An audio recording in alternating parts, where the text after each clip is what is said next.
एक तरफ तो राजस्थान के मुख्यमंत्री भजन लाल शर्मा जो बीजेपी के बागी विधायक है, उन्हें मनाने की लगातार कोशिश कर रहे हैं और अच्छी खासी कामयाबी हासिल कर रहे हैं। तमाम बड़े जो बागी नेता थे, चाहे चंद्रभान सिंह आक्या हो या जीवाराम चौधरी हो या आप देखिए बाबू सिंह राठौड़ जो कि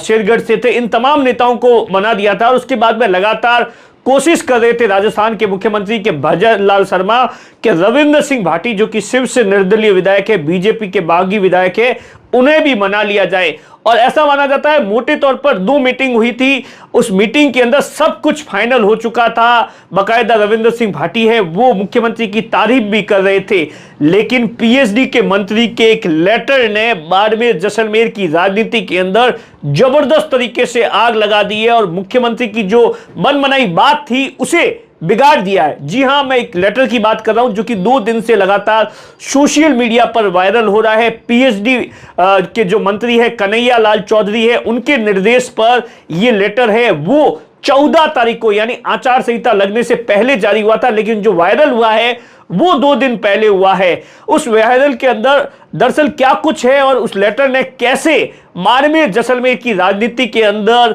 एक बीजेपी के अंदर एक नया जिस तरीके से जो वर्चस्व की लड़ाई चल रही थी उसे एक तरीके से हवा दे दी है और रविंद्र सिंह भाटी को चुनाव लड़ने पर मजबूर कर दिया है या सोचने पर मजबूर कर दिया है, ऐसे तमाम तरीके से कयास लगाए जा रहे हैं। दरअसल आप अपनी स्क्रीन पर जो एक लेटर देख रहे हैं, ये जो हेडपंप होते हैं उसका अलॉटमेंट का लेटर है, जहां पर 9 अलग अलग विधानसभा, 9 या 10 विधानसभाओं के अंदर राजस्थान के, वेस्टर्न राजस्थान के अलग अलग विधानसभा, चाहे चौहटन, सिवाना या बायतू या आहोर, इन तमाम जो विधानसभा है वहां पर जो हेडपंप होता है उसका अलॉटमेंट का लेटर है। लेकिन इसमें आप गौर से देखिए 9 नंबर पॉइंट और 10 नंबर पॉइंट, जहां पर यह लिखा गया है कि जो शिव विधानसभा है वहां पर बीजेपी के जो प्रत्याशी थे, पूर्व जिलाध्यक्ष है स्वरूप सिंह खारा है, उनकी डिजायर पर 20 हेडपंप है वो स्वीकृत कर दिए गए और वहां के जो विधायक है, बीजेपी के बागी विधायक है रविंद्र सिंह भाटी है, उनकी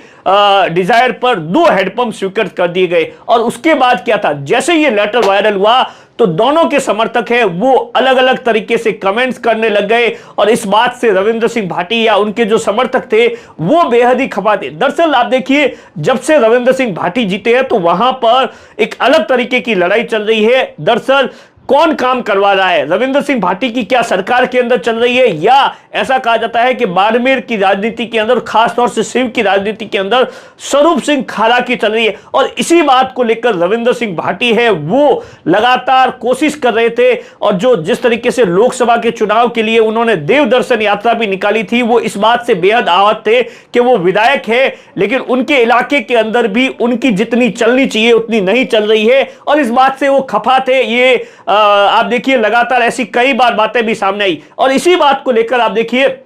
मुख्यमंत्री जी ने भी इस बात को लेकर बकायदा रविंद्र सिंह भाटी को आश्वस्त कर दिया था कि आपके इलाके के अंदर अगले 5 साल के अंदर आपकी चलेगी और किसी की नहीं चलेगी, इस बात को लेकर मैं आपको आश्वस्त कर देता हूं। लेकिन जैसे ही ये लेटर आया तो उसके बाद कहा जा रहा है कि रविंद्र सिंह भाटी है वो इस बात को लेकर सोचने पर मजबूर हो गए कि उन्हें चुनाव लड़ना चाहिए, क्योंकि भाटी या उनके समर्थकों या उनके आसपास के जो लोग हैं उनसे हमारी बातचीत हुई है, उन्हें कहीं ना कहीं ऐसा लगता है कि भाटी को अभी तो बीजेपी है वो मना लेगी, अभी लोकसभा चुनाव के अंदर हो सकता है कि बीजेपी रविंद्र सिंह भाटी को लेकर प्रचार भी कर देगी, लेकिन आने वाले टाइम के अंदर हो सकता है कि भाटी के कामकाज उस इलाके के अंदर नहीं हो और उसके बाद भाटी क्या कुछ करेंगे। और इसी बात को लेकर आप देखिए लगातार तमाम तरीके से पिछले 24 घंटों से भाटी के तेवर तो बदल गए थे, चाहे मुख्यमंत्री को लेकर या बाड़मेर के जो कार्यवाहक जिलाध्यक्ष हैं उनको लेकर भी उनके कार्यक्रम के ब्लड डोनेशन कैंप के अंदर गए थे,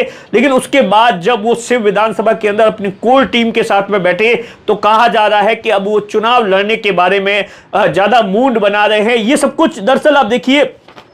सरकार की ओर से 14 मार्च 2024 को एक आदेश जारी किया गया है। पीएचडी मंत्री है कन्हैया लाल चौधरी, उनके निर्देश पर जो मैंने आपको बताया कि 20 हेडपंप है वो स्वीकृत हो गए। स्वरूप सिंह, क्योंकि आमतौर पर डिजायर के अंदर नाम नहीं लिखा जाता है, सिर्फ विधानसभा की कॉन्स्टिट्यूंसी लिखा जाता है, लेकिन इस लेटर के अंदर बकायदा ये नाम लिखा गया है कि स्वरूप सिंह खारा की डिजायर पर हमने इतने स्वीकृत कर दी है। और इसी बात की लड़ाई है, लगातार है। अब ये लड़ाई इस कदर पहुंच गई है कि भाटी लोकसभा चुनाव, क्योंकि आप देखिए इससे पहले लगातार 2 बार मुख्यमंत्री के साथ मुलाकात हुई थी और उसके बाद तमाम तरीके से 2 दिन से इस बात को लेकर देवदर्शन यात्रा भाटी है वो आज की तारीख से शुरू करने वाले थे, 55 से शुरू करने वाले थे, तमाम तैयारियां हो गई थी। लेकिन मुख्यमंत्री के साथ में जिस तरीके से वो जोधपुर से लेकर उदयपुर गए थे चार्टर प्लेन में, वहां पर बात है लगभग बन गई थी। अब कहा जा रहा है कि भाटी है वो अगले 24 घंटों के अंदर कोई बड़ा फैसला ले सकते हैं। कुल मिलाकर आप देखिए, दूसरी तरफ कैलाश चौधरी है जो कि वर्तमान के अंदर बीजेपी के प्रत्याशी है, मोदी सरकार के अंदर मंत्री है। उन्होंने अपना चुनावी कैंपेन है वो आज से विधिवत रूप से बाड़मेर के अंदर शुरू कर दिया है। पहले 8 विधानसभा क्षेत्र के अंदर अगले 3 या 4 दिन तक जाएंगे, जहां पर 28 तारीख को वो नामांकन दाखिल कर रहे हैं बाड़मेर मुख्यालय पर। वहां पर कहा जा रहा है कि बड़ी रैली करने की तैयारी है और उसी को लेकर प्रत्येक विधानसभा के मुख्यालय पर जाकर कार्यकर्ताओं को है वो वहां पर जो कार्यकर्ता सम्मेलन करेंगे और वहां पर बीजेपी के नेता है वो कार्यकर्ताओं को टारगेट देंगे। और कांग्रेस के अंदर भी मोटे तौर पर पिक्चर साफ हो गई है। कहा जा रहा है कि जो आरएलपी से जो नेता है वो उमेदवार मेनीवाल जो कि कांग्रेस के अंदर आए हैं, उनका टिकट कल लगभग फाइनल हो गया है। आज शाम तक घोषणा भी हो जाएगी। कुल मिलाकर बाड़मेर का जो लोकसभा का चुनाव है, बाड़मेर जैसलमेर का, वो बड़ा दिलचस्प होता जा रहा है। पिक्चर है वो अगले 2 दिनों के अंदर साफ हो जाएगी। नमस्कार साथियों।